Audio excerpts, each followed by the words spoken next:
Chhatrapati संभाजीनगरच्या Waluj MIDC परिसरातील हातमोजे बनवणाऱ्या कारखान्याला मध्यरात्री भीषण आग लागली असून या आगीत 6 जणांचा मृत्यू झाल्याची माहिती समोर येते। रविवारी रात्री 2च्या सुमारास ही आग लागली आहे।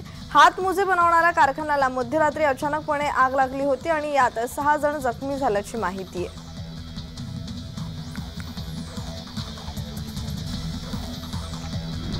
चांदवड तालुक्यातील सोग्रस येथील सरपंच आणि उपसरपंच यांनी जिल्हा परिषद शाळेअंतर्गत बनवण्यात आलेल्या पाण्याच्या टाकीचे बिल मंजूर करण्यासाठी तक्रारदाराकडे 50,000 रुपयांची मागणी केली होती, परंतु तक्रारदाराने लाचलुचपत प्रतिबंधक विभागाकडे तक्रार केल्यामुळे सोग्रस गावचे सरपंच भास्कर पुंडलिक गांगुर्डे व उपसरपंच प्रकाश चंद्रभान गांगुर्डे यांना रंगेहात 30,000 रुपये घेताना लाचलुचपत प्रतिबंधक विभागाच्या अधिकाऱ्यांनी अटक केली आहे।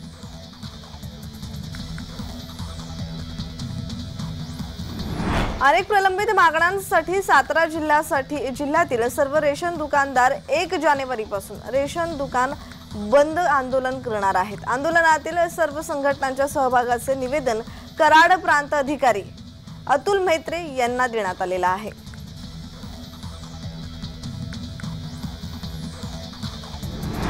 गोंदिया जिल्ह्यात मागील काही दिवसांपासून थंडीचा तडाखा वाढलेला आहे। त्याचप्रमाणे गोंदियात मागील 2 दिवसांपासून धुक्याची चादर पसरत आहे आणि आज गोंदिया जिल्ह्यात मोठ्या प्रमाणात धुक्याची चादर पसरलेली दिसत आहे। रस्त्यावर चालणाऱ्यांना या धुक्याचा त्रास सहन करावा लागतोय।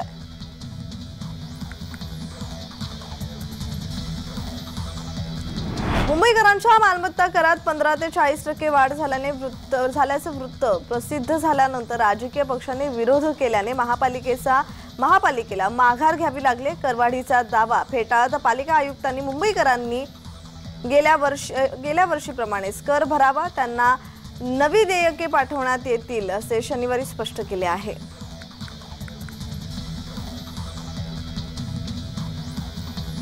मराठवाड्याच्या दुष्काळी भागात 600 फुटांपर्यंत खोल विंधन विहिरी खणून पाणी उपसण्याची प्रक्रिया सुरू झाल्यानंतर पाण्यातील क्षार आणि कॅल्शियमचे प्रमाण वाढल्यामुळे टंचाईग्रस्त भागात मूत्रविकाराचे रुग्णही वाढले आहेत। त्यात यंदा 49 तालुक्यातील भूजल पातळी घटली आहे। शासकीय वैद्यकीय महाविद्यालय आणि रुग्णालयातील एकूण बाह्य रुग्णांपैकी 20% रुग्णांमध्ये आता मुतखडा आणि मूत्रपिंडाचे विकार आढळून येत असल्याचं तज्ज्ञ डॉक्टरांचं निरीक्षण आहे। टंचाईग्रस्त गावातून मूत्रपिंड विकार आणि मुतखड्याचे रुग्ण वाढत असल्याचे मूत्रविकार तज्ज्ञ डॉक्टर व्यंकट गीते यांनी सांगितलंय।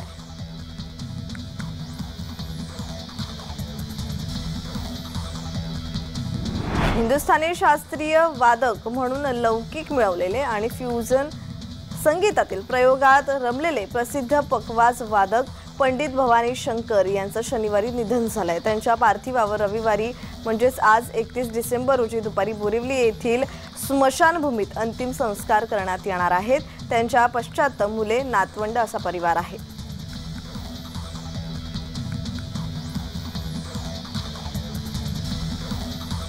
कोकणात तेजस एक्सप्रेसने दादर ते कुडाळ असा प्रवास करत असताना एका महिलेला शुक्रवारी अक्षरशः बुरशी लागलेले सँडविच देण्यात आले। आधीच तेजस एक्सप्रेसचा मंदावलेला वेग, जेवणाचा खालावलेला दर्जा या कारणांमुळे तेजस एक्सप्रेसचा प्रवास प्रवाशांना नकोसा झालाय। त्यातच हा अनुभव गायिका असलेल्या कविता राव या महिलेला आल्यामुळे Indian railway catering and tourism कॉर्पोरेशनच्या निष्काळजीपणामुळे प्रवाशांना विषबाधा होण्याची भीती व्यक्त केली जाते।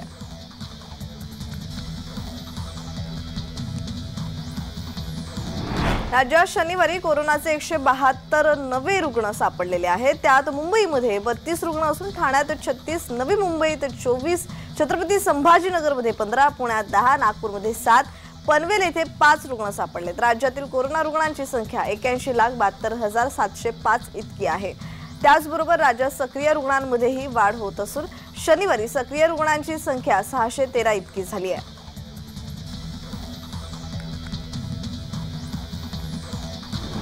मुंबईत आज 10 ठिकाणी महास्वच्छता अभियान उपक्रम राबवला जाणार आहे। मुख्यमंत्री एकनाथ शिंदे यांच्या प्रमुख उपस्थितीत या महास्वच्छता अभियानाला गेटवे ऑफ इंडिया येथून प्रारंभ होणार आहे। स्वच्छता कर्मचाऱ्यांकडून केली जाणारी स्वच्छता, संयंत्राच्या सहाय्याने स्वच्छतेची प्रात्यक्षिके आणि स्थानिक लोकसहभाग असा सर्वांचा मेळ साधून ही महास्वच्छता होणार आहे।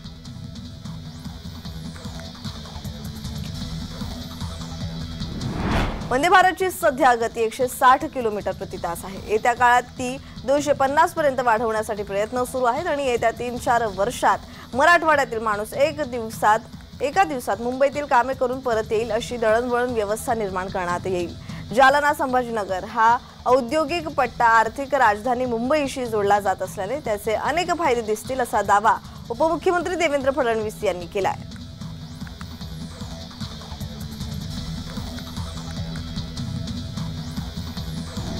देवदर्शन आणि नववर्षाचे स्वागत करण्यासाठी शिर्डीत भाविक मोठ्या प्रमाणात गर्दी करतात। सरत्या वर्षाला निरोप देत असताना नवीन वर्षात भक्तांना साईबाबांचं दर्शन घेता यावं यासाठी साईबाबा मंदिर रात्रभर उघडे राहणार आहे। त्याचबरोबर यावेळी गैरसोय होऊ नये यासाठी व भक्तांच्या सुविधेसाठी साईबाबा संस्थान आणि प्रशासनाने अनेक उपाययोजना केलेल्या आहेत।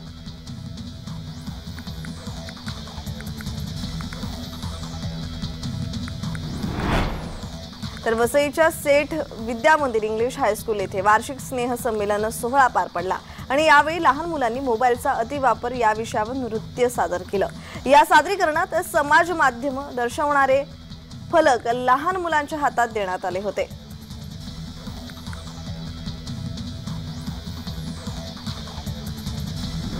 मध्य रेल्वे मुंबई विभाग दिनांक 31/12/2023 म्हणजेच आज विविध अभियांत्रिकी आणि देखभालीच्या कामासाठी उपनगरीय विभागांवर मेगा ब्लॉक घेण्यात आलाय।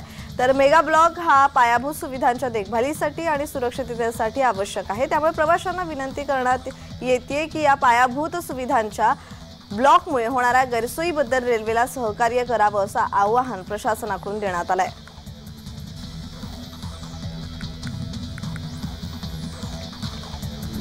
धुळे शहरासह जिल्ह्याच्या तापमानात गेल्या काही दिवसांपासून झपाट्याने घट होताना दिसते। जिल्ह्याच्या तापमानाचा पारा 11 अंशापर्यंत खाली आलाय।